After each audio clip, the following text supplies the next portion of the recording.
Surat yang sering antum baca dalam surat juz amma itu yang pendek namun populer tentang sholat apa itu? Bukan alif Al-Maun. Tentang sholat Al-Maun. Al-Baqarah. Al-Maun. Bukan Al-Maun. Al-Kautsar. Inna a'tayna al-Kautsar. Fasholli li rabbika wanhar. Inna syani'aka huwal abtar. Sesungguhnya kami telah memberikan kepada kalian semua, kata Allah Subhanahu wa taala, Al-Kautsar. Apa itu Al-Kautsar? Nikmat yang banyak. Nikmat yang banyak. Allah tidak minta kompensasi dari nikmat yang diberikan itu. Namun ada dua hal yang Allah minta dari kita. Pertama apa? Fasholli sholat. Oke, fasholli li rabbika. Allah minta sholat dari sekian nikmat yang tidak mungkin terhitung. Nikmat Allah bisa Anda hitung? Tidak akan bisa. Jangan menghitung nikmat Allah. Angka terakhir apa? Angka terakhir apa? 9. Ujung paling terakhir 80 triliun senturi. Komputer bisa menghitung ya? Oh enggak. Jangan menghitung seluruh nikmat Allah. Satu variabel saja. Coba lihat surat Ibrahim. Wa in ta'uddu nikmat Allah. Kalau kalian menghitung nikmat itu menggunakan bulan. Ada saudara ya? Tidak ada sih. Perhatikan saya. Wahin satu semua dari bahasa Arab dasar kan ya dari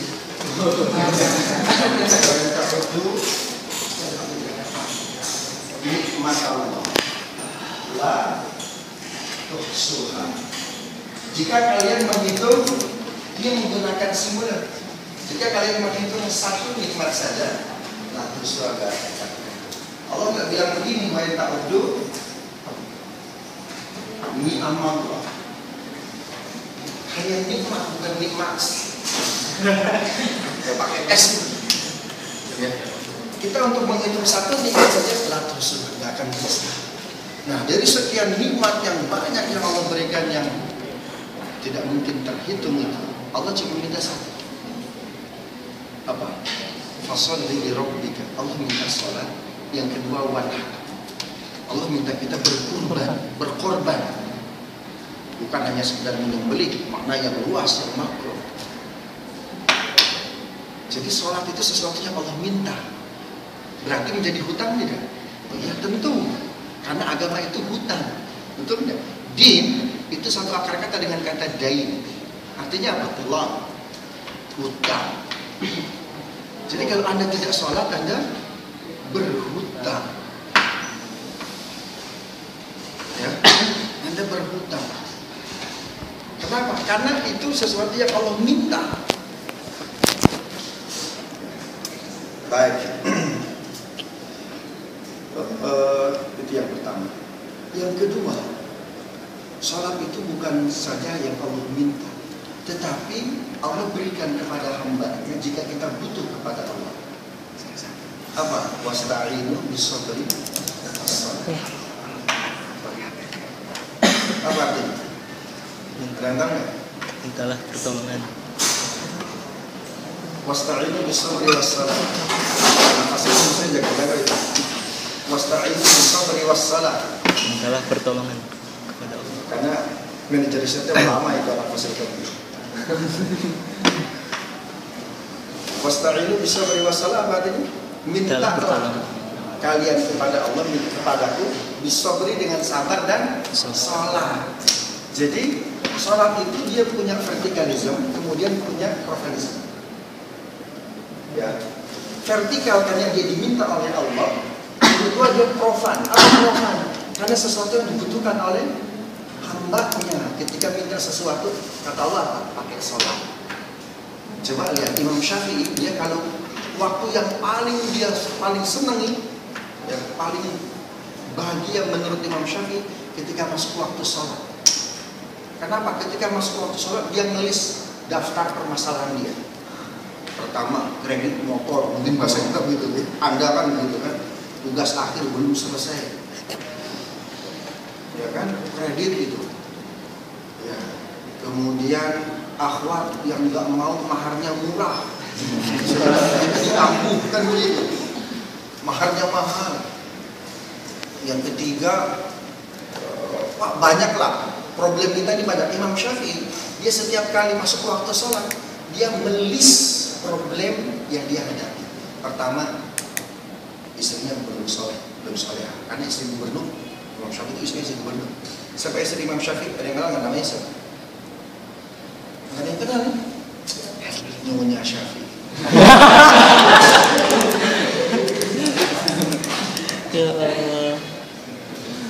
Nah, dia karena istri gubernur sama kan? Aisyah itu ketika pertama kali nikah dengan Rasul nggak bisa masak dia. Betul nggak? Oh menak, anak Abu Bakar Siddiq, pegawai ekonomi dia. Kalau bahasa kita sekarang anak Sumitro. Nomor 1. Anak Sumitro. Kalau bahasa kita itu. Aisyah itu pertama kali nikah dengan Rasul nggak bisa masak. Makanya coba tengok Anda kalau baca Sirah Nabawiyah. Setiap kali masak Aisyah selalu asin. Ketika dicoba oleh Rasul, suami itu enak nggak? Enak. Karena itu bohong yang dianjurkan kan begitu. Ketika bapaknya ingin menengok putrinya, lalu disuguhkan masakan yang pernah disuguhkan kepada Rasul, kok asin banget kata Abu Bakar Siddiq. Perasaan tadi kata Muhammad, juga kata suami itu. Itulah kenapa aku bangga engkau aku nikahkan dengan Muhammad. Imam Syafi'i itu istrinya manja, ya istri anak gubernur, ada permasalahan istri. Yang kedua, dia kan banyak sekali mahasiswanya. Imam Syafi'i, oke, dia sempat jadi gubernur, kemudian nggak kerasan karena ternyata dunia politik itu sangat realis. Kemudian yang tadinya idealis menjadi materialis dan seterusnya. Ini kok jadi mengganggu banyak santri saya, banyak mahasiswa saya tidak lagi terkontrol karena kesibukan rapat di DPR, memikirkan undang-undang pilkada langsung atau tidak langsung dan seterusnya. Di bahasa kita seperti itu. Permasalahan ketiga, ya Rob, aku ingin husnul khatimah. Ya, sekali berimam Syafi'i pengen husnul khatimah. Kemudian yang keempat dan seterusnya. Imam Syafi'i setiap kali masuk waktu sholat ada 7 daftar problem yang dia hadapi. Ketika masuk waktu sholat, lalu sholat berjamaah, ketika sampai pada ayat iyyaka na'budu wa iyyaka nasta'in. Apa artinya? Ya Rabb, hanya kepadamu aku menyembah dan hanya kepadamu aku memohon pertolongan. Setiap kali dia baca iyyaka na'budu wa iyyaka nasta'in, disebutkan itu setiap list problem yang dia hadapi dia bawa dalam sholat. Iyyaka na'budu wa iyyaka nasta'in, ya Rabb, istriku belum saleh. Lalu baca lagi dia iyyaka na'budu wa iyyaka nasta'in, diulang lagi. Ya Rabb, putra-putraku jadikan soleh-soleh. Yang ketiga, ya Rob, aku punya mahasiswa kok sekarang nggak terkontrol lagi. Ya, tapi jangan keras-keras dalam ngedoanya sebenarnya dalam hati saja. Imam Syafi'i tidak kurang ketika salat membaca iyyaka na'budu wa iyyaka nasta'in 7 kali. Kenapa? Wasta'inu bis-sabri was-shalah. Jadi Anda kalau mau UAS, mau UTS, soalnya sulit, gampang. Sholat saja. Iya, karena bodoh ya kerasa. Ya Rob, jawaban nomor 1 apa ya? Oh, sholat itu luar biasa. Jadi, wasta'inu bis-sabri was-shalah. Karena itu, Rasulullah SAW setiap habis sholat pasti menangis dia. Aku mau tapi ngantuk. Enggak ya? Ya, Rasulullah setiap habis sholat selalu menangis. Kenapa? Loh, Anda lihat ketika tasyahud akhir, apa yang Anda baca? Assalamualaikum ayyuhan nabiyyu wa rahmatullahi wabarakatuh. Kemudian pertamanya at-tahiyatulillah atau at-tahiyatul mubarakatuh, sholawatut thayyibatul, memberikan apresiasi, salam kepada Allah Subhanahu wa taala. Yang kedua salam kepada Nabi, ketiga adalah orang-orang saleh. Jadi dalam sholat itu kita ketemu yang maha besar dan orang-orang besar. Kita ketemu orang-orang yang hebat yang kita cintai. Dalam pertemuan lalu terjadi perpisahan seringan. Kita terkadang sholat yang paling membahagiakan itu selesai waktu sholat. Bahkan kita, mohon maaf, di FIB itu sholatnya anak-anak falsikom nggak jauh beda kan ya.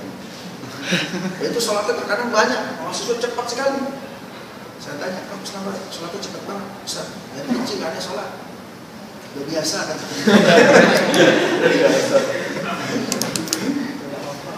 Rasul itu setelah habis sholat selalu menangis dia. Kenapa? Perjumpaan dengan Allah Subhanahu Wa Taala. As-sholatu mi'rajul mu'minin. Sholat itu mi'rajnya orang yang beriman. Jadi dalam sholat kita ketemu Allah, ketemu Rasulullah, ketemu Nabi Muhammad SAW, ketemu orang-orang saleh. Selepas sholat, Rasul saja yang kita salamkan, Assalamualaikum ayuhan Nabi wa rahmatullahi wabarakatuh. Dia menangis. Makanya coba Anda baca dalam kitab Sahih Bukhari, doa zikir setelah sholat yang pertama apa? Astagfirullahaladzim. Ya Allah, maafkan saya, mungkin dalam sholat saya tidak khusyuk, kan begitu. Saya tidak ikhlas, hati saya lalai. Makanya astagfirullahaladzim, astagfirullah. Nah, sejatinya sholat itu luar biasa. Sholat itu bahasa agamanya apa? Sholat itu ibaduddin. Sholat itu qiyam agama. Faman aqamaha faqad aqamati wa man tarakaha faqad hajara. Sholat itu qiyam agama. Barang siapa yang mendirikan sholat, dia telah mendirikan agama. Banyak kisah sholat ya, yang terekam dalam banyak hadis sahih. Dalam hadis Bukhari misalnya, bahkan ada hadis dhaif. Suatu ketika Ali kena panah agar tidak sakit rambutnya, cabut ketika bersolat. Hadisnya lemah, hadisnya dhaif. Dan dari situ ada salah seorang sahabat yang tidak kenal. Maaf, salah seorang tabi'in yang tidak kenal. Baik, bagaimana agar sholat kita itu seperti yang diminta oleh Allah? Agar sholat kita ketika kita memohon kepada Allah ketika sholat, wasta'inu bis-shabri was-shalah, itu tidak ada hijab antara diri kita dengan langit, dengan Allah Subhanahu Wa Taala. Berarti apa? Harus sesuai dengan shollu kama ra'aitumuni usolli. Sholatlah kalian seperti kalian melihat aku sholat. Oke, kita mulai dari sini. Sholat itu ibadah bukan? Ibadah bukan? Tentu. Kuliah ibadah bukan? Ibadah. Karena inna sholati wa nusuki wa mahyaya wa mamati lillahi rabbil alamin. Sholatku, ibadahku, mati dan hidupku hanya untuk Allah. Kenapa Indonesia main bolanya selalu kalah? Sebaliknya ke Eropa, Lionel Messi hebat dia main bolanya. Karena dia doa iftitahnya inna sholati wa nusuki wa sepak bola wa inna sholati wa nusuki wa mahyaya wa mamati li qurratil qadar. Untuk sepak bola, for football. Hidupku matiku for football, bukan lidahnya. Ini totalitas. Baik, ibadah itu rukunnya dua. Satu apa? Ilmu. Yang kedua akhlak. Yang kedua akhlak. Tujuan sholat, coba Anda baca, inna sholata tanha 'anil fahsya'i wal munkar. Sungguhnya sholat itu harus bisa mencegah perbuatan keji dan munkar.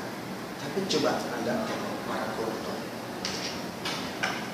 Oh, itu sholat pun juga bagus. Bahkan banyak yang kiai, banyak lulusan pesantren, lebih banyak juga yang fasil komunitas. Kaum muslimin namanya Muhammad, namanya Ahmad, ya, dia sholat. Tetapi kenapa tidak tanha 'anil fahsya'i wal munkar? Apakah sholatnya yang salah atau konsep sholatnya yang salah?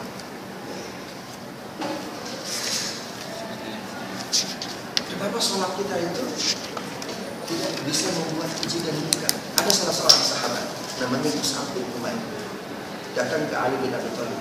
Ali, aku ini sulit kali bangun tahajud. Kadang-kadang ketika sholat, kok saya nggak dapat khusyuk. Apa jawab Ali bin Abi Thalib? Melabat sekali, dosanya terlalu besar, dosa kamu terlalu banyak, sehingga nggak bisa bangun malam, nggak bisa khusyuk. Coba Anda tengokkan surat yang dibaca oleh ikhwah. Qad aflahal mu'minun alladzina fi sholatihim khashi'un walladzina 'anil lagwi mu'ridun.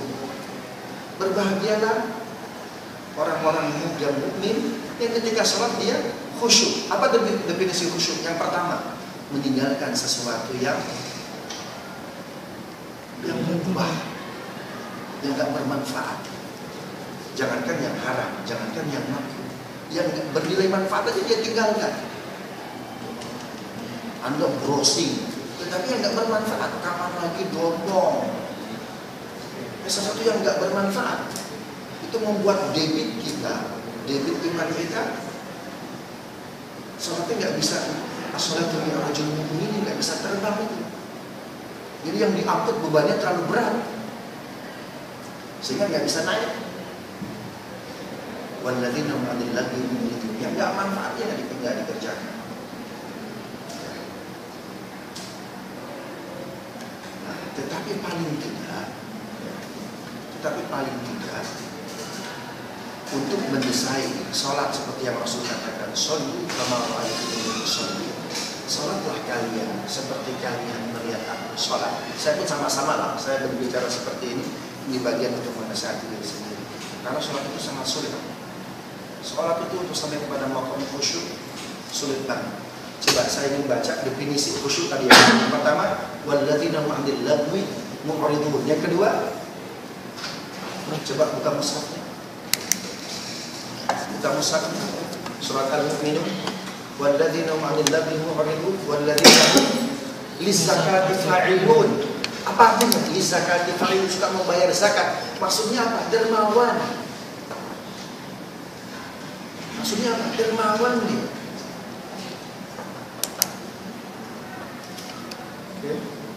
Tidak bakhil.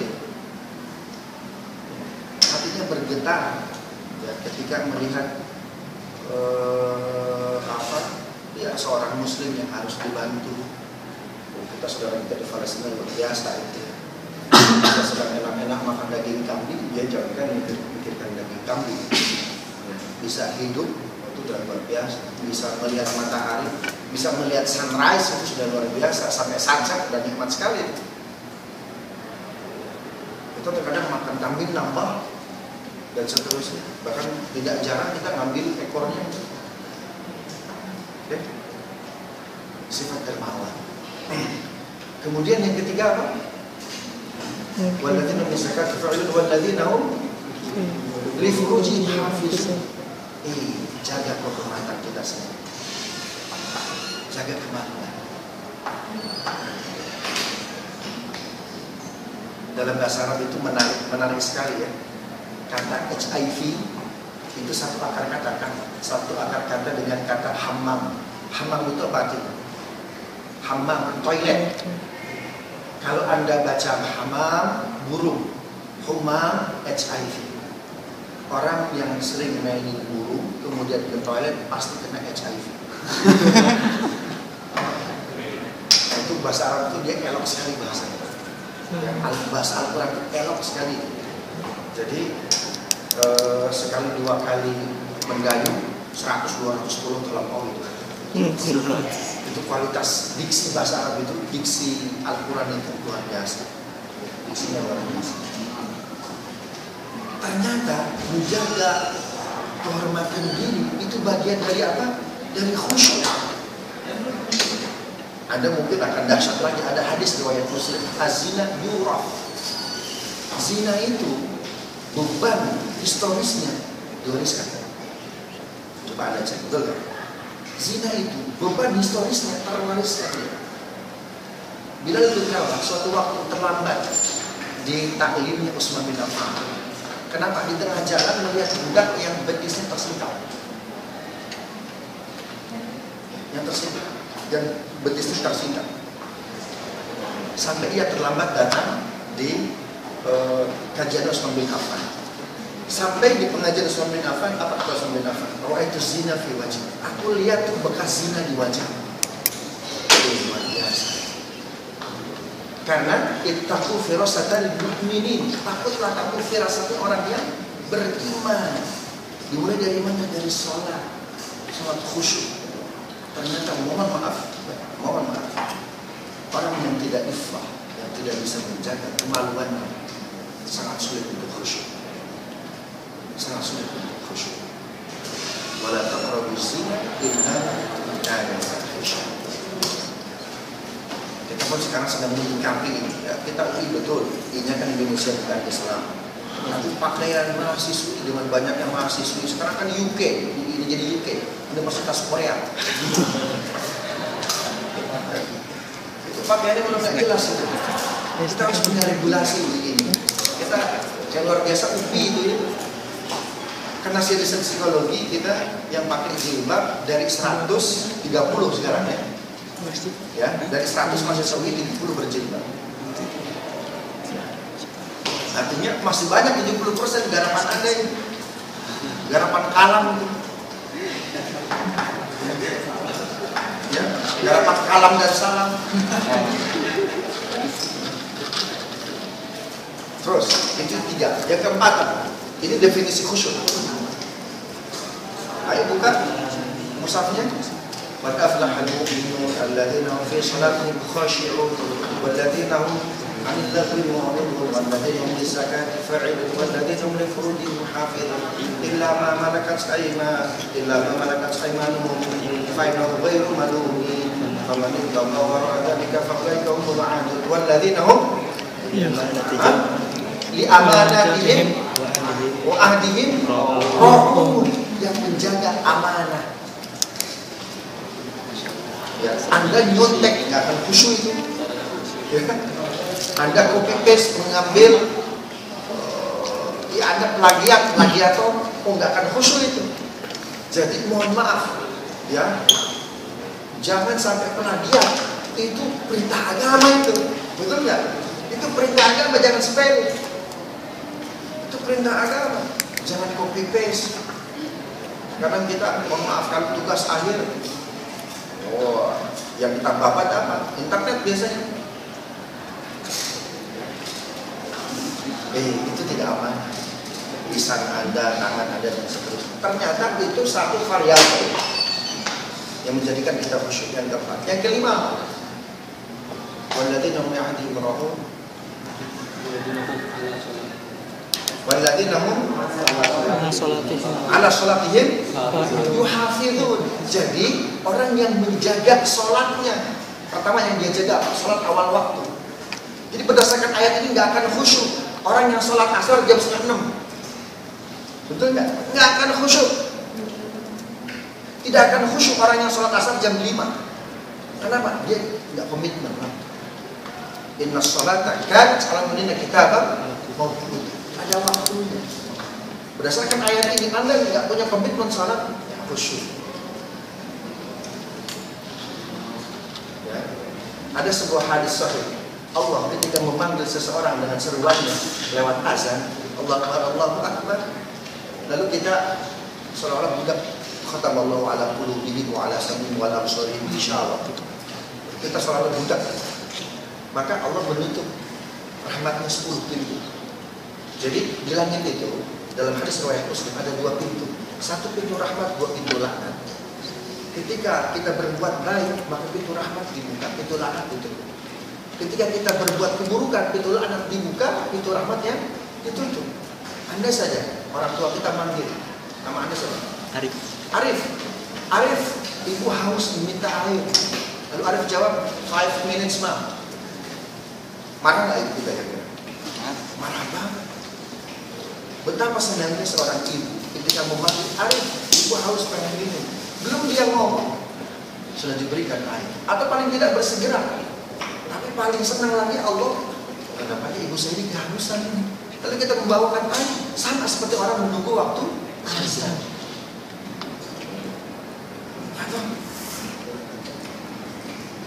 Jangan-jangan IP kita buruk, kan begitu.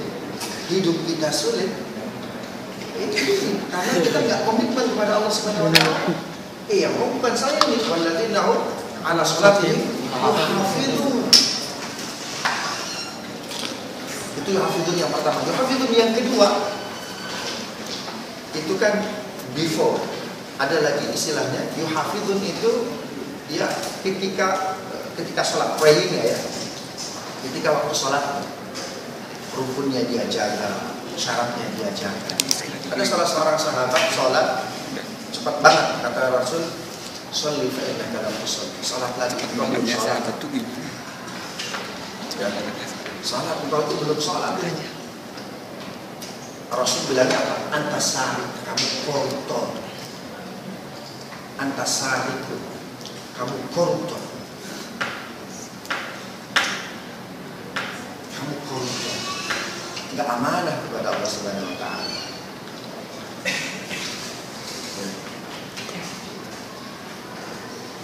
Yang kedua, yang ketiga, makna yuhafidhu. Setelah Anda catat kalau bisa nih. Ada rekam. Saya mau maaf nggak menyiapkan selain terkait. Menjaga nilai-nilai sholat setelah sholat.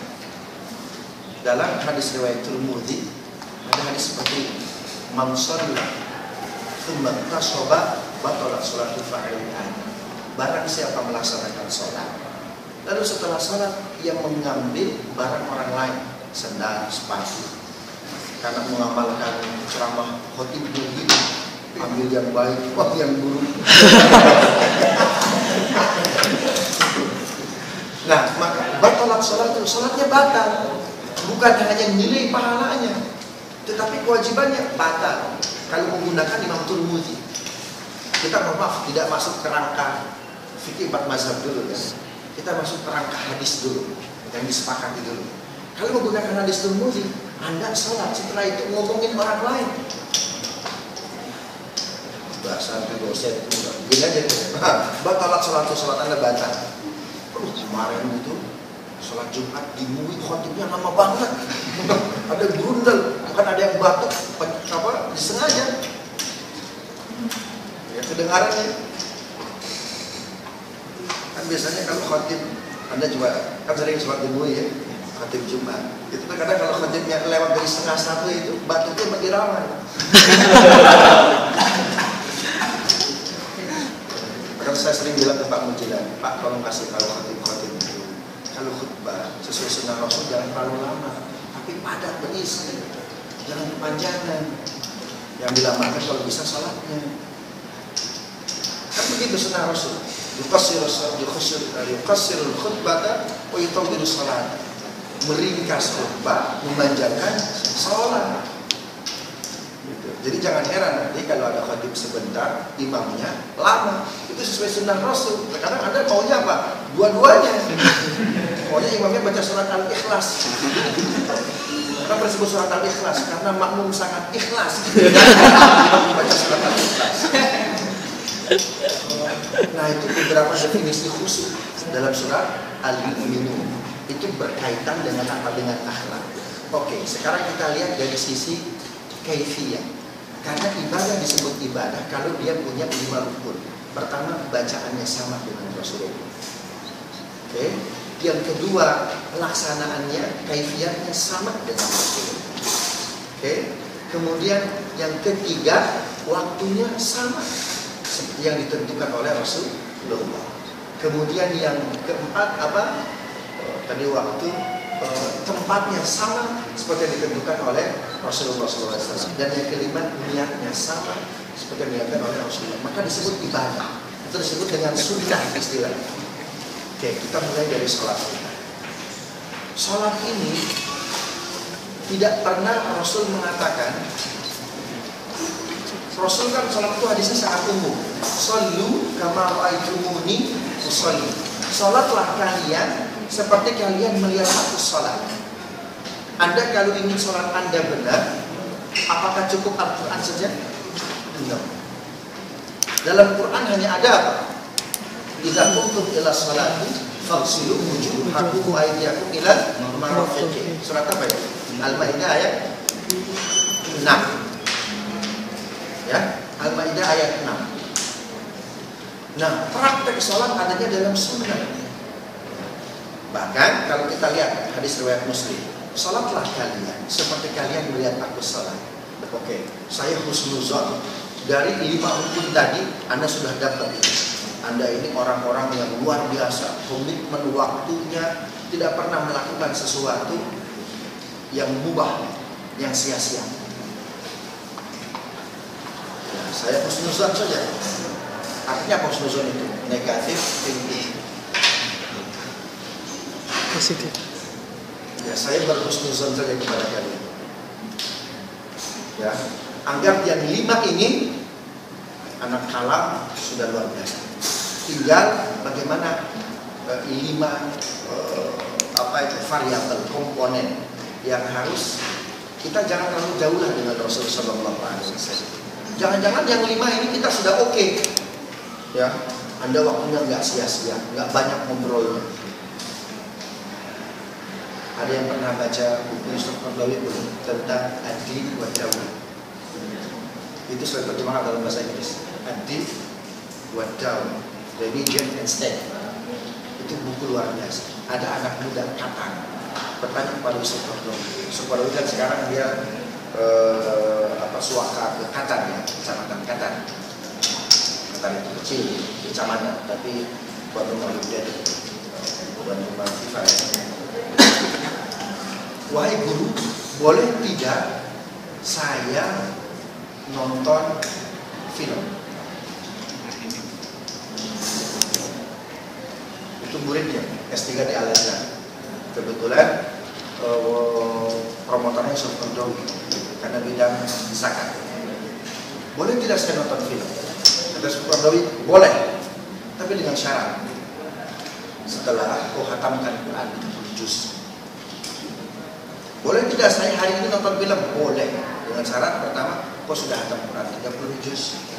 Kau sudah membaca hadis-hadis dalam kutubus sittah, Bukhari, Muslim, Nasai, Tirmidzi, Abu Dawud, Ibnu Majah. Berapa hadis itu? Jutaan. Kemudian yang ketiga, engkau sudah bersilaturahim dengan seluruh muslimin muslimat, mukminin mukminat di seluruh dunia. Kau telah meminta ridho orang tua. Kau telah menemukan seluruh fakir miskin dan kau beri makan. Kira-kira satu hari 24 jam cukup kan? Akan cukup. Artinya apa? Kewajiban yang harus kita lakukan. Ya, dengan waktu yang kita punya nggak cukup itu. Ya, kalau dibagi habis waktu 24 jam nggak cukup. Ya, silakan kalian nonton, tapi setelah hatam Quran, Anda silakan itu menonton film belum silakan. Syaratnya tadi.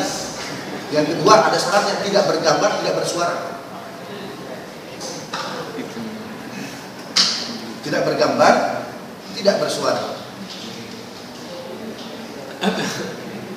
Bisa nggak kira-kira? Ya nggak bisa. Kenapa? Walladzina 'anil lagwi mu'ridun. Dia meninggalkan sesuatu, jangankan yang haram, yang makruh, yang kelihatannya boleh. Bisa. Siapa yang suka merokok di sini? Enggak kan? Wah, itu kategorinya hanya MUI kita ya, hanya ulama Indonesia, hanya ulama di negara kita yang memakruhkan. Seluruh dunia mengharamkan. Luar biasa Indonesia. Anda terus bangga di Indonesia. Lailatul Qadarnya punya 2 malam.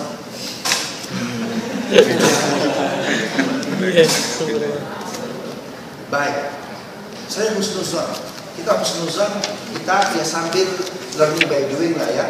Bahwasannya 5 rukun khusyuk ini kita sedang belajar untuk melengkapi dan mengeluarkan kerikil-kerikil yang tidak baik.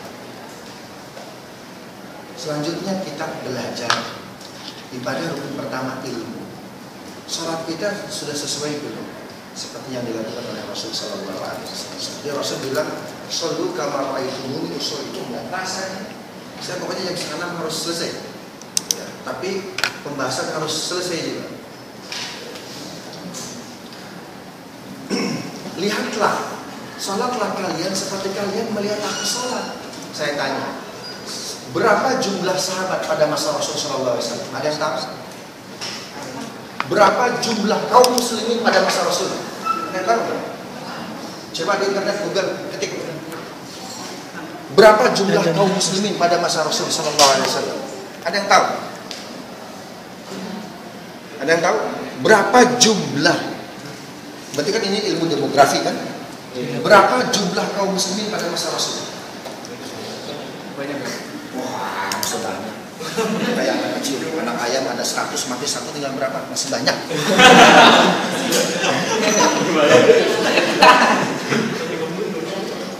Hah?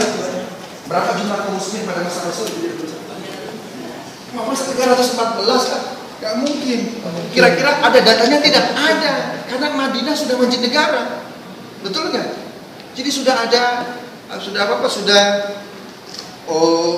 kan ada menteri kependudukan, ada menteri dalam negeri, ada menteri kehakiman, ada masa Rasul. Karena Madinah itu sebuah negara, pasti ada menteri apa? Ada menteri dalam negeri yang ngurusin KTP. Kalau bahasa kita seperti itu, pasti ada datanya. Caranya Anda tengok ketika Haji Wada berapa sahabat yang ikut dengan Rasul? 100.000. Kita anggap kaum muslimin pada masa Rasul SAW 100.000. Ya, tengok saja berapa jumlah sahabat ketika ikut Haji Wada.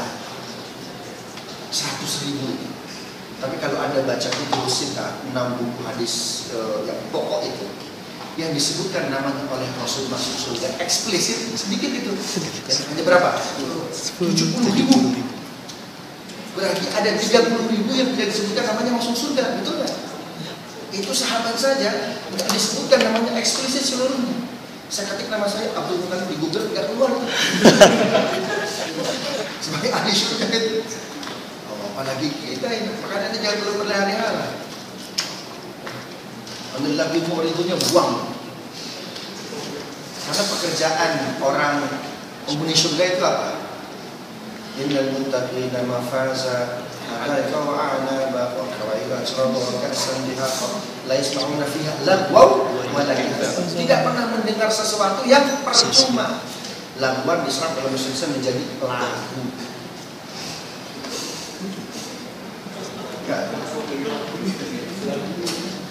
Oke. Nah, jumlah sahabat anggap saja kita sepakati pada masa Rasul 100.000. Tidak semuanya itu kapasitas Masjid Nabawi berapa orang? Oh, Anda harus tahu ini berapa kapasitas Masjid Nabawi? Masjid Nabawi itu kecil, 20 kali 40 meter pada masa Rasul. Itu tanah yang dihibahkan oleh dua anaknya Bin Sa'al dan Suhail. Itu Masjid Nabawi kecil, 20 kali 40 meter. Cukup nggak 100.000 orang? Nggak cukup. Nggak cukup, kecuali sampai 2000 lantai. Itu kan nggak mungkin. Belum ada PP ketika itu. Belum ada WIKA, perusahaan pemerintah, WIKA dan seterusnya, kontraktor. Nah, tidak semua sahabat bisa berjamaah dengan Rasul. Oke, kenapa? Ya karena itu kapasitas Masjid Nabawi. Jadi bergelombang salatnya, bahkan sampai keluar-luar. Kayak kita nih kan, sholat itu masjid penuh sampai keluar-luar, dalamnya kosong.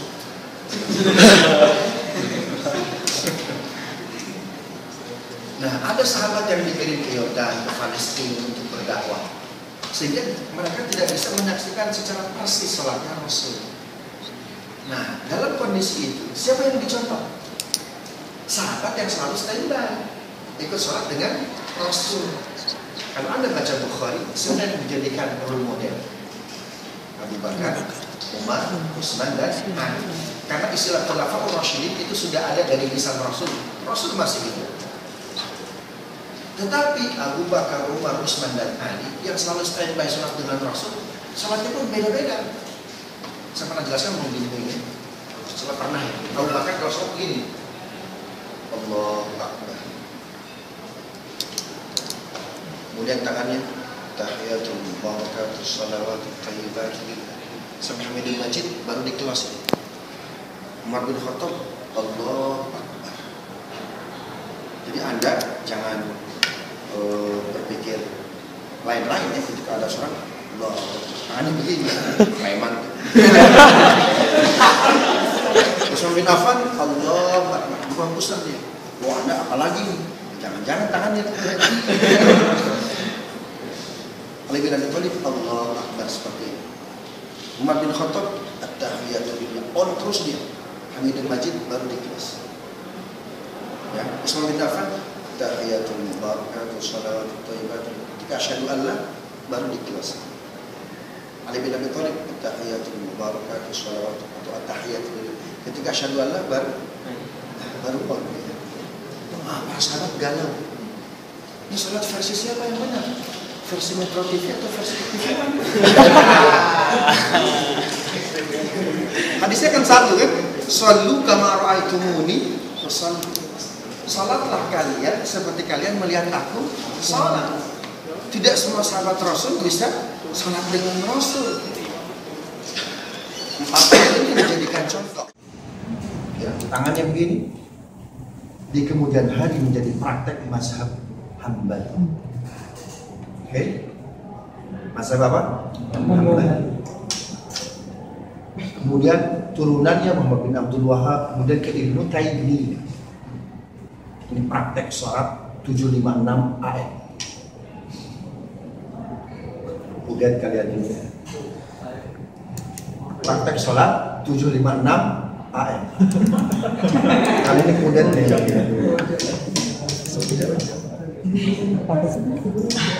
yang disebutkan nama radionya. Kemudian dari cara Umar bin Khattab seperti ini, Allahu Akbar, tangannya begini, on terus. Di kemudian hari menjadi praktek mazhab Hanafi.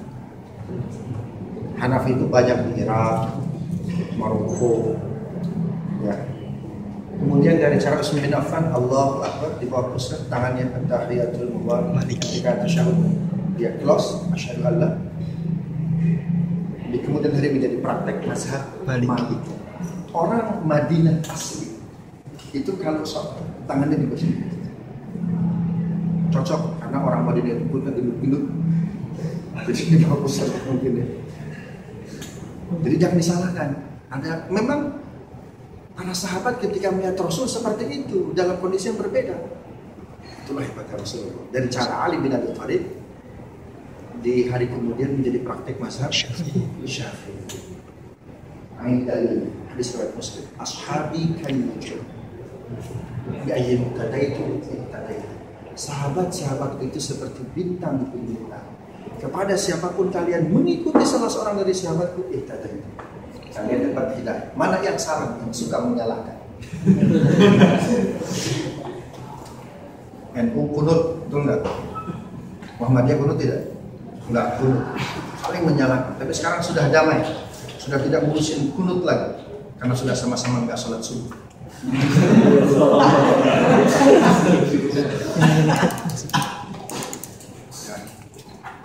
Belum lagi selepas salam mengusap wajah atau tidak mengusap wajah. Ini hal-hal, mohon maaf, kita harus paham dalil. Ya, harus paham dalil. Rasulullah mengusap wajah tidak? Mengusap wajah. Kenapa? Ketika sujud mengangkat debu. Karena belum ada karpet, belum ada permadani dan seterusnya. Masih debu di sana itu. Nah, makanya ketika salam dia mengusap wajah. Mengusap apa? Debu. Lalu Ahmad bin Hanbal, salah seorang ulama, muridnya Imam Syafi'i, termasuk juga gurunya Imam Bukhari, itu ketika habis sholat tidak mengusap wajah. Apa alasan beliau? Rasul mengusap wajah, karena ketika sujud banyak debunya. Kemudian bangun dari sujud membawa debu, sehingga salamnya harus diusap sambil mengusap debu. Sekarang kita enak, kata Ahmad bin Hanbal, sudah ada karpet, ya, sudah ada sejadah dan seterusnya. Itu alasan Ahmad bin Hanbal, dia tidak mengusap wajah. Imam Syafi'i, guru Ahmad bin Hanbal, tetap mengusap wajah walaupun sudah ada karpet, sejadah, permadani dan seterusnya. Apa alasannya? Aku mengusap wajah bukan karena wajah Rasul ada atau tidak ada debunya. Apa alasannya? Karena Rasul mengusap wajah. Namanya ittiba. Apa dasar hukum yang digunakan Imam Syafi'i? Tawafnya Umar bin Khattab. Ketika sampai di Hajar Aswad, sunnah apa? Mencium Hajar Aswad. Ya Hajar, you are stone. Kamu itu batu. La yanfa' wa la yanfa'. Tidak memberi manfaat, tidak memberi madarat. Andai kan Rasul tidak menciummu, aku nggak akan menciummu. Oh, jadi Imam Syafi'i alasannya apa? Karena Rasul mengusap wajah. EGPD dia mau apa? mau ada debunya atau tidak ada debunya. Itu alasan Imam Syafi'i. Satu tuh ya. Jadi dari sini coba Anda buka surat Al-Maidah ayat 16. Berapa menit lagi? 10 menit lagi harus selesai. Ini harusnya 400 SKS nih teman-teman. Ada S1 hanya berapa? 140 atau 140 SKS ya? 144. Sholat ini 400 SKS. Bisa gelarnya bukan sampai dokter aja. Dokter nggak sampai 400 sih. Buka Al-Maidah ayat 16. Coba volunteer baca sekarang. Volunteer.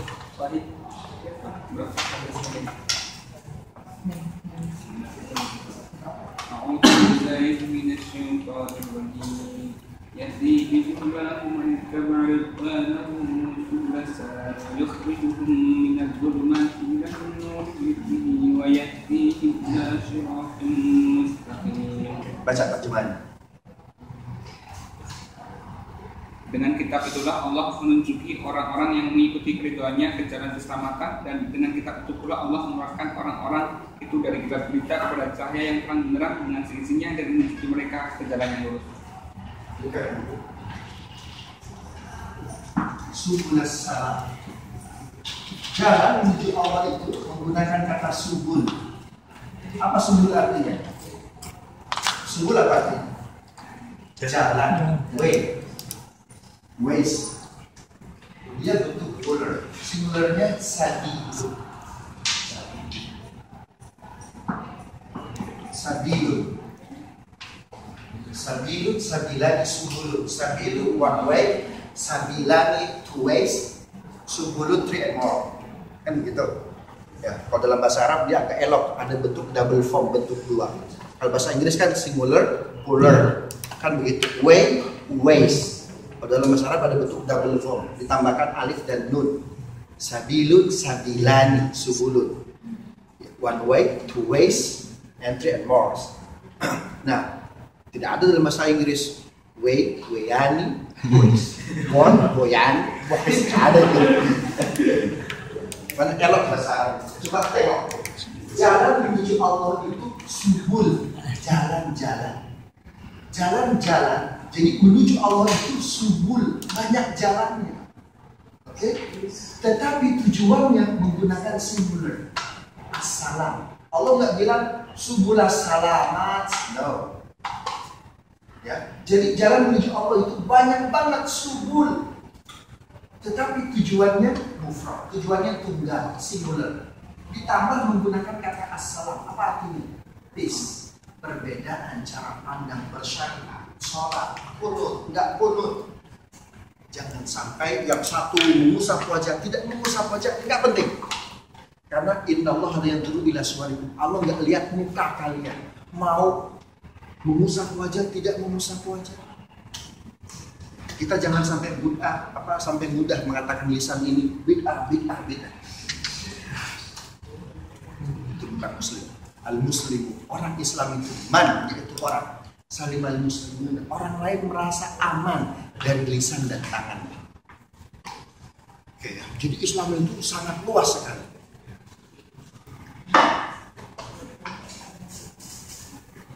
Oh sebentar. Nah ini, wah ini kelihatan ini. Bagaimana caranya?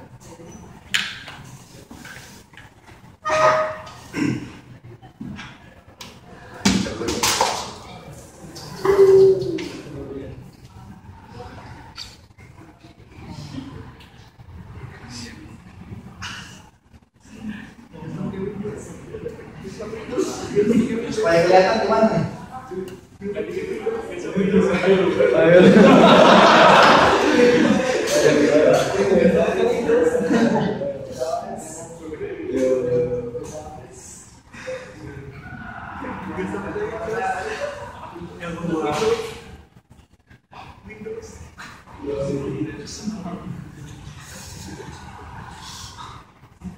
Oke.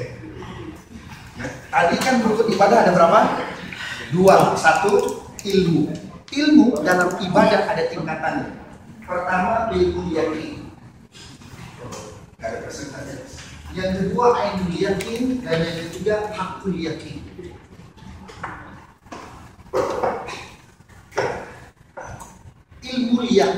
Ilmu yakin ini Anda belajar Quran, belajar hadis, belajar dalil-dalil, namanya ilmu yakin. Ya, namanya ilmu yakin. Paham? Jadi rukun ilmu itu ada berapa? 3. Satu ilmu yakin. Yang kedua hakul yakin. Yang ketiga hakul yakin. Ilmu disebut ilmu jika ada 3 syarat. Pertama, ilmu itu sendiri. Yang kedua, ain, berdasarkan observasi. Kemudian hakul yakin, ilmu yakin yang kedua hakul yakin berdasarkan data. Kemudian ainul yakin, langsung dirasakan. Jadi yang namanya ibadah berbasis ilmu ini seperti ini. Ada logika. Anda dapat berita. Apa beritanya? Beritanya sekarang yang lagi rame apa ya? Trending topic. Mark Zuckerberg ke Tanah Abang. Kan begitu. Anda baca di koran, Republika, Kompas. Anda baca di Republik Agama, baca di Komando Pastur, seperti itu. Kita kan transparan aja nih. Itu namanya ilmu. Tetapi hanya sekedar baca saja nggak cukup. Datang sekurinya Jokowi. Siapa sekurinya Jokowi? Anggap Puan Maharani. Anggap saja. Anggap benar. Atau anggap salah. Betul. Mark Zuckerberg datang ke Tanah Abang. Anda kan baru baca saja di koran di Republika. Itu belum cukup jadi ilmu. Harus hakul yakin. Apa hakul yakin? Orang yang di objek, orang yang dalam posisi objek permasalahan, dia datang ke kita mengkonfirmasi benar Mark Zuckerberg sedang belusukan, dia mau buat belusukan. Ya, tetapi datangnya orang yang ada di Tanah Abang memberitahu Mark Zuckerberg betul ke Tanah Abang itu nggak cukup. Kalau nggak percaya, ini saya kasih taksi, kasih uang 200.000, pakai taksi, tengok langsung ke Tanah Abang. Itu yang namanya ilmu dalam beribadah. Artinya apa? Melihat sendiri. Ain itu apa artinya? Mata. Apa artinya? Bisa jadi dalam sholat, Anda doa-doanya itu pertama memang hadisnya harus sahih. Contoh, tanya, namanya Wahid, coba doa itu apa? Subhana Rabbil Azim. Terus? Itu saja. Subhana Rabbiyal Azim. Kalau saya pakai Subhana Rabbil Azim. Subhana Rabbiyal Azim. Itu aja. Pakai wabi hamdi enggak? Enggak. Berapa kali? 3 kali. Ada yang pakai wabi hamdi tidak? Angkat tangan yang pakai wabi hamdi. Kalau pakai wabi hamdi, hadisnya dhaif. Hadisnya lemah. Loh, serius? Saya kasih tahu. Cari hadis sahih.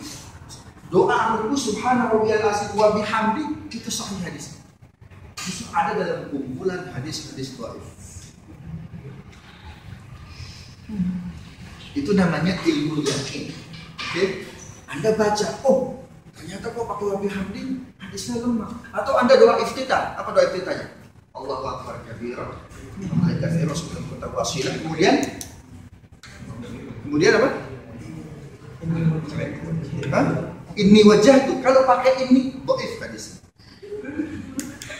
Jangan-jangan nggak khusyuk karena dhaif hadisnya. Ini pemain-pemain yang dhaif semuanya. Kalau pakai ini hadisnya dhaif, lemah. Coba cari dalam Bukhari Muslim pakai ini, nggak ada. Langsung wajah. Kan disebut ibadah kalau dia bacaannya sama dengan Rasul, kan begitu. Nah itu namanya ilmu yakin. Tetapi ilmu yakin saja, ilmu yakin Anda ruku subhana rabbiyal azim wa bihamdi. Anda sujud subhana rabbiyal a'la wa bihamdi, itu ilmu yakin. Saya baca hadisnya tapi lemah. Itu namanya ilmu yakin.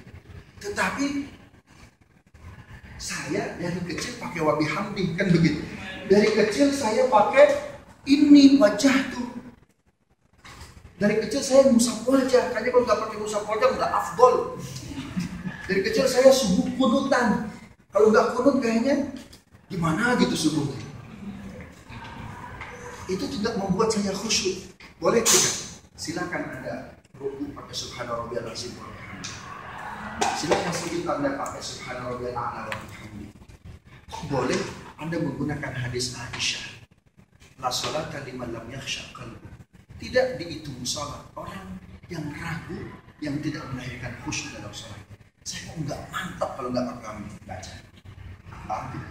Jadi dalam salat itu bukan sekedar ilmu yakin hadisnya sahih, tapi Anda merasakan kelezatan lesio salat. Paham tidak? Nah, baru sampai ilmu yakin, saya harus maaf dulu. Kita lanjut tahun depan. Ya? Kita baru sampai ini, baru sampai mana nih? Baru sampai akhlaknya belum nih? Masih lama ini. Tadi saya bilang berapa sholat itu? 400 SKS.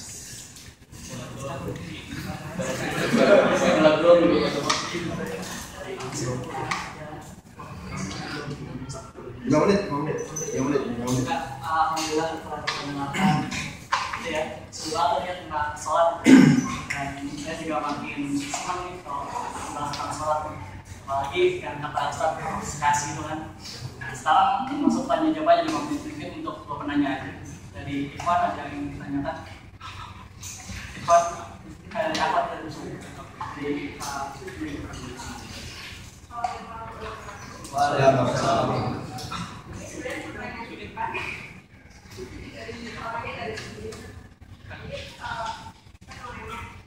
seandainya orang tua belum mau sholat 5 waktu secara penuh, bagaimana cara mengingatkannya dengan cara yang tetap sopan dan tidak dilupakan?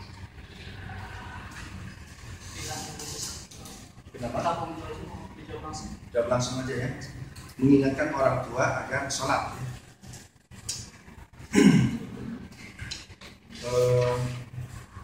Sholat itu walaupun wajib, tetapi proses dakwahnya itu tidak boleh melanggar rambu-rambu dakwah. Apa rambu-rambu dakwah? Ud'u ila sabili rabbika bil hikmah wal mau'izatil hasanah wajadilhum billati hiya ahsan. Harus ada retorika yang pas, disesuaikan dengan usianya, apalagi dia orang tua. Jangankan orang tua yang muslim yang belum sholat, non muslim saja kita harus menjaga akhlak. Coba Anda tengok Abu Hurairah. Abu Hurairah itu dia sahabat yang paling banyak meriwayatkan hadis, tetapi ibunya masuk Islam terlambat. Makanya Abu Hurairah dia kalau mengisi kajian itu nggak pede, karena banyak munafik yang nyeletuk dari pojok, ceramahin kita aja dulu tuh, ceramahin dulu. Masa kita mungkin seperti itu, sehingga dia datang kepada Rasul, doakan ibu saya agar mendapat hidayah. Apa jawab Rasul?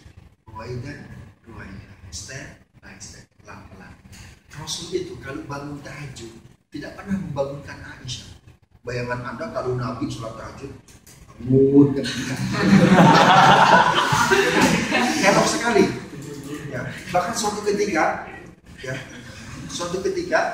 ketika Madinah malam hari terjadi hujan lebat, Rasul khawatir Aisyah itu terbangun, terjaga. Apa yang dia lakukan? Kan dulu kita kan enak, sekarang ini kan sudah di beton, dulu hanya pakai pelepah kurma. Rasul bangun sampai nggak sempat tahajud agar air itu tidak kena ke pipinya Aisyah. Rasul bangun begini sampai Rasul itu basah kuyup. Aisyah dia bengawan solo tidur aja.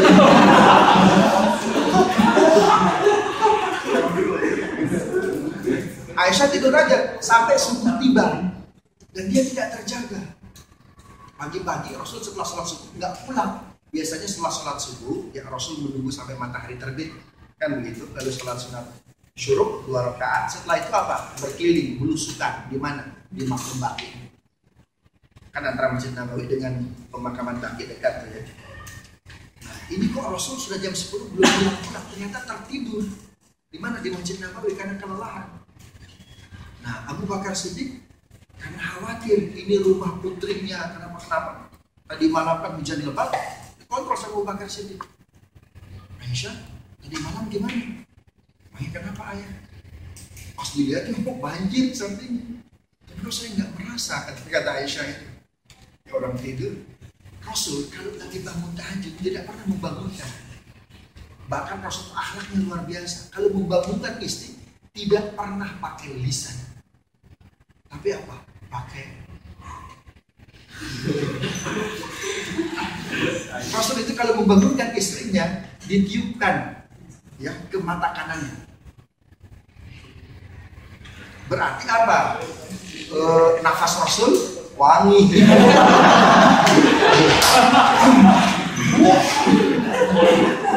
Rasul itu kalau membangunkan Aisyah ditiupkan ke mata yang sebelah kanan 3 kali. Nggak bangun, pindah ke sebelah kiri 3 kali.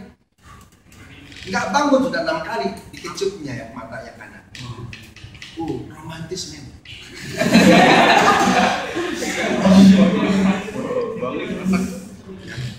Itu padahal sudah masuk waktu subuh ya, diciumnya jadi nggak pernah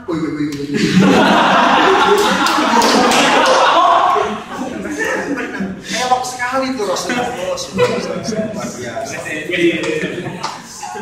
Kemudian kalau dikecup kelopak mata yang kanan nggak bangun, kelopak yang kiri bangun. Isi Rasul itu biasanya maksimum itu sampai ciuman kelopak kiri. Kalau kita mungkin lewat itu. Jadi tetap pakai pelan-pelan memberitahu. Memberitahunya sambil kita mendoakan. Doa yang paling Allah senangi kita mendoakan kepada seseorang, orang itu nggak tahu sedang kita doakan. Itu ya. 2 menit lagi.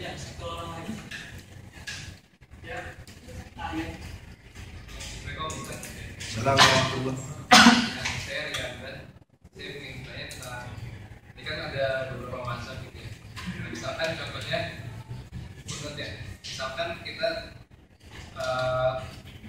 sering meyakini kalau Rasulullah subuh itu harus subuh. Tapi saya sewaktu-waktu kita mengikuti mazhab yang lain ketika nggak pas subuh atau itu apakah boleh jadi kita kadang mengikuti mazhab yang lain atau kita harus selalu mengikuti untuk mazhab? Islam itu agama yang luar biasa, yang paripurna. Yang paripurna, semua ada dalam Islam. Bahkan kalau Anda tengok sebetulnya tata cara sholat itu bukan sekedar rutinitas ideologis, tapi rutinitas yang memiliki nilai politis ketatanegaraan. Imam dijadikan imam karena dia capable, rukun dan syaratnya ada. Sorry, ketika salah satu rukun hilang, misalkan buang angin, dia harus legowo, betul nggak? Tanpa harus didemo ya oleh koalisi merah putih. Dia harus legowo, kemudian mengambil air wudhu, bergabung ke jamaah di saf yang paling belakang. Jadi tidak ada sholat dipending karena imamnya pergi wudhu dulu, nggak bisa. Jadi tidak ada istilah transisi dalam sholat. Transisi ya. Nah, tidak ada salahnya karena ingin mempelajari Islam, Anda seminggu sholat pakai mazhab Syafi'i, seminggu pakai mazhab Hambali, seminggu pakai mazhab Maliki, seminggu pakai mazhab Hanafi, tidak ada masalah. Selama berbasis ilmu, yang tidak boleh itu campur aduk. Campur aduk. Kalau Imam Syafi'i wudhu, mohon maaf ya, wudhu Imam Syafi'i kan dia paling cocok dengan wanita karir atau dengan orang-orang karir. Apalagi kalau yang karir kan gampang, wudhu ketika membasuh kepala cuma cuel dikit aja kan, cuel dikit. Tapi kalau mazhab Hambali nggak bisa, harus keseluruhan. Nah, Imam Syafi'i setelah membasuh telinga, membasuh kepala, kemudian telinga. Kalau mazhab Hambali dari mana? Dari kepala langsung ke telinga. Imam Syafi'i nggak boleh, karena beliau punya teori air mustakmal, air bekas dipakai. Kan sudah dipakai oleh kepala, masa dipakai lagi oleh telinga? Itu nggak boleh. Yang nggak boleh itu istilah talfik dalam Islam agama itu, talfik, mencampur adukan. Tapi kalau Anda baca, kita pernah riset ya ke Cairo University, ke Al-Azhar, ya. Jadi kalau yang jurusan Islamic Jurisprudensi di sana di Al-Azhar, yang jurusan hukum Islam khususnya fikih, mereka satu semester fikih Hanafi, semester berikutnya fikih Maliki, semester berikutnya fikih Syafi'i, semester berikutnya fikih Hambali. Jadi 4 semester selesai. Termasuk praktek salat. Ya, nggak jadi masalah. Kunut terserah Anda mau kunut mau tidak kunut. Yang penting Anda punya argumen. Karena ibadah itu tidak boleh ikut-ikutan. Harus punya argumen. Anda bisa jadi benar, tapi di pengadilan nggak punya bukti. Salah tidak? Tetap disalah, tetap Anda dihukum. Itu pun nanti sama di mahkamah Tuhan Yang Maha Esa. Allah Subhanahu wa Ta'ala seperti itu. Yang kunut menggunakan hadis Bukhari. Coba Anda lihat dalam bab witir. Rasulullah SAW itu kalau dalam diksi dalam Arabnya, mata Rasulullah SAW kunut tasubih hatta wafat. Rasul tidak pernah meninggalkan kunut subuh sampai wafat. Ya. Ahmad bin Hanbal dia tidak kunut. Rasulullah kunut subuh, ya, dia hanya sampai perang Badar. Sisanya kunut nazilah. Imam Syafi'i tidak membedakan kunut nazilah dengan kunut subuh. Jadi semuanya ada dasar hukum. Nah, itulah rukun ibadah yang pertama apa? Ilmu. Oke, saya kira cukup ya. Kita bertemu tahun depan. Masih punya 400 semester kita. 400 SKS. Terima kasih kepada Ustaz Abu Tali yang telah